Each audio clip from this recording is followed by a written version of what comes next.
की लड़ाई से। जब पूरा देश, पूरा कांग्रेस और तमाम हमारे देश के बड़े नेता आज़ादी की लड़ाई के लिए एक साथ जुटे हुए थे और उसमें हमारे बाबा साहब भी थे, तो अचानक से बाबा जी के मन में ऐसा क्या आया कि वह उस आज़ादी की लड़ाई के बीच में एक नए किस्म की लड़ाई को जन्म देने की बात करने लगे। दरअसल बाबा साहब उस समय काल में, उस समय से 50-100 साल आगे की स्थिति को देख रहे थे कि जब हम आज़ाद हो जाएंगे तो हम आज़ादी किसके लिए ला रहे हैं? इस देश की जनता के लिए। और इस देश की जो जनता है वह पहले से ही सामाजिक रूप से कई रूपों में बटी हुई है। तो जो आज़ादी होगी उसका स्वरूप क्या होगा? क्या आज़ादी के बाद कहीं यह स्वरूप न हो कि जो आज़ादी हम अंग्रेजों से छीन करके ला रहे हैं वह आज़ादी कुछ लोगों तक सीमित हो रह जाए और जो हमारे देश की बहुतायत जनता है, जो वंचित लोग रहे हैं, जो आधी आबादी हमारे देश की रहेगी, वह कहीं उस आज़ादी के लाभ से वंचित फिर से न हो जाए और हमारी अवस्था जो है सिर्फ एक हाथ से गुलामी लेकर के दूसरे हाथ में गुलामी देने जैसी हो जाए। इस मिशन के साथ या इस दूरदर्शी मिशन को देखते हुए बाबा साहब ने उस आज़ादी की लड़ाई में उस भविष्य के स्वरूप को देखने की कोशिश की कि आज़ादी के बाद हमारा भारत देश या हमारे देश के लोग जो हैं वो किस तरीके के होंगे। सौभाग्य की बात थी कि उन्हें संविधान सभा में मौका मिला और उन्होंने संविधान रचने की अपनी काबिलियत दिखाई, अपनी तमाम जो शंकाएं थी उसको उस संविधान के माध्यम से सामने रखने की कोशिश की।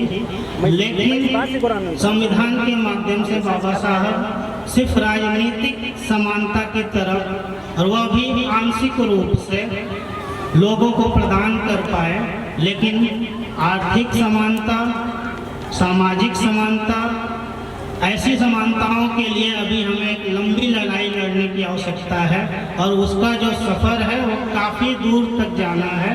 और तभी जाकर के बाबा साहब का जो सपना था कि जो वंचित समूह होगा या जो और हमारे देश के लोग होंगे, उनका जो स्वतंत्रता के बाद जो जीवन स्तर होगा या जीवन की जो दशा दिशा होगी वह एक बेहतर स्थिति में जा सकती है।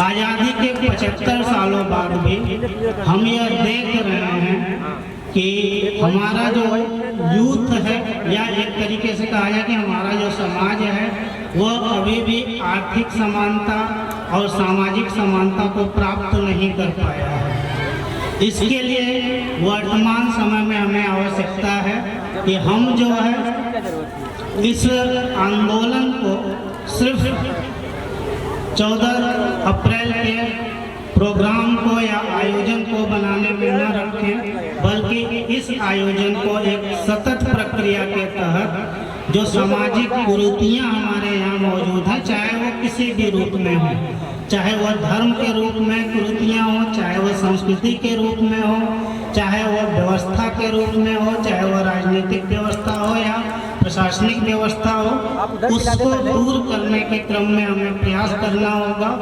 और युवाओं को बाबा साहब के उस कोटेशन से, जिसमें उन्होंने कहा है कि शिक्षित बनो, संगठित बनो और संघर्ष करो, वह चाहते थे तो वह इसको किसी भी और क्रम में रख सकते थे। वो पहले कह सकते थे कि संघर्ष करो, शिक्षित बनो, संगठित रहो, लेकिन उनका मानना था कि शिक्षा जो है वो एक शेरनी का दूध है, जिसको जो जितना पिएगा उतना ही सहारेगा।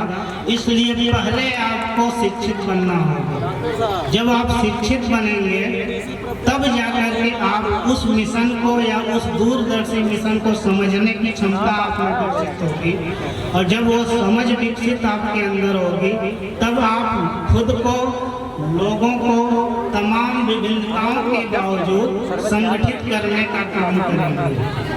और सबसे अंतिम में बाबा साहब कहते हैं कि संघर्ष करो। क्योंकि वह जानते थे कि संघर्ष जो है वो किसी भी सामाजिक व्यवस्था का एक सतत क्रम है।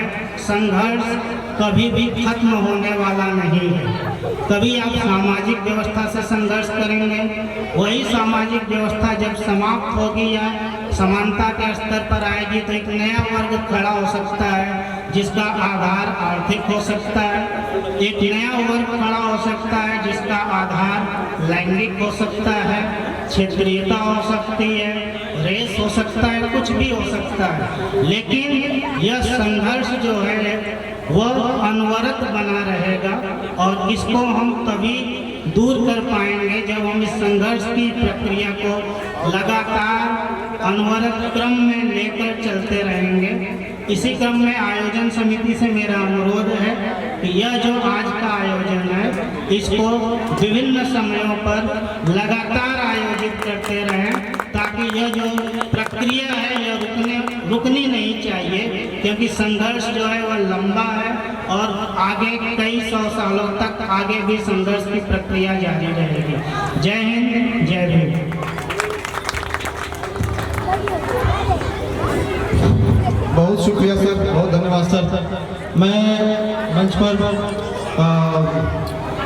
कार्यक्रम की अगली कड़ी में साथी राहुल को मंच पर आमंत्रित कर रहा हूं कि आप आए और कम से कम समय में अपनी बात रखें। साथी राहुल।